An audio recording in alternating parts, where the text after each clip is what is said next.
Take it away. For decades now, California has been putting criminals to death, the most offensive criminals to death. There are most offensive criminals to death. But is this the only answer? I don't think it is. That's where Prop 34 comes in. Prop 34 is abolishing the death penalty here in California. But that's not all it's going to do. It's also going to save us money. It's going to save us money for a safer California. And let me tell you how it's going to do that.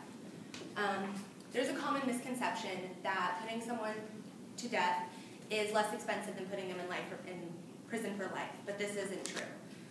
According to a fact I found at this site called SaveCalifornia.org, it's just a compilation of statistics and facts supporting Proposition 34. It says that California has spent $4 billion since 1978 on the death penalty. That's a lot of money in such a short amount of time, and it doesn't seem like a short amount of time, but $4 million is a lot, $1 billion. So I wanted to know, well, how are we spending that much money? And on that same website, I found later that on average, according to the California Department of Corrections and Rehabilitation, we spend $100,000 per year per inmate more to put someone to death. This is in part because we house them separately on top of many other things, including their trial. The trial process can cost, on average, about 20 times more than the trial for putting someone in prison for life.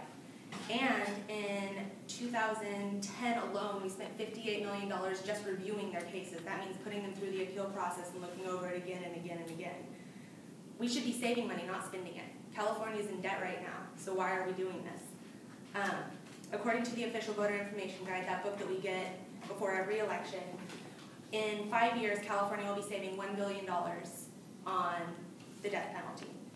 So where's that money going? It's not going to a tax break for California.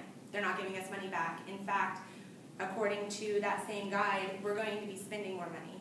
There's a $100 million grant that's going to be put in place to fund programs, and for grants for local law enforcement agencies, which is going to be paid over the next 4 years. So to kind of recap that, we're going to have a $100 million grant, and we're going to be saving money. We're not getting any of that back. So where is it going?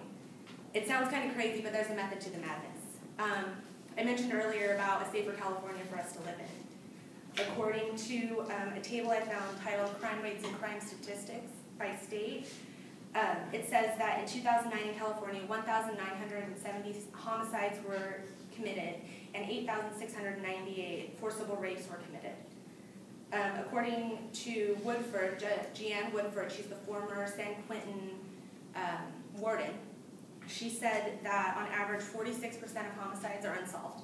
56% of rapes are unsolved. That means those criminals are still out walking the streets with us every day. You feel safer walking at night, right? To your car, to your house, wherever you're going. I know I do. A change is needed, and with Prop 34 we can have that change.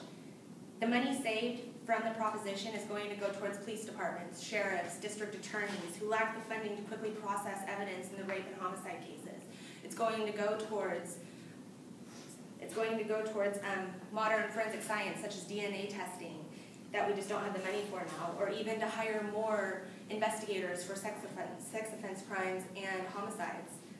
We need that. It's a step in the right direction for California. It's a safer place for us to live. And according to Woodford, that same lady, she said we're no safer for putting that one person to death. We're going to be safer if we have those criminals off the streets. So vote yes on Prop 34.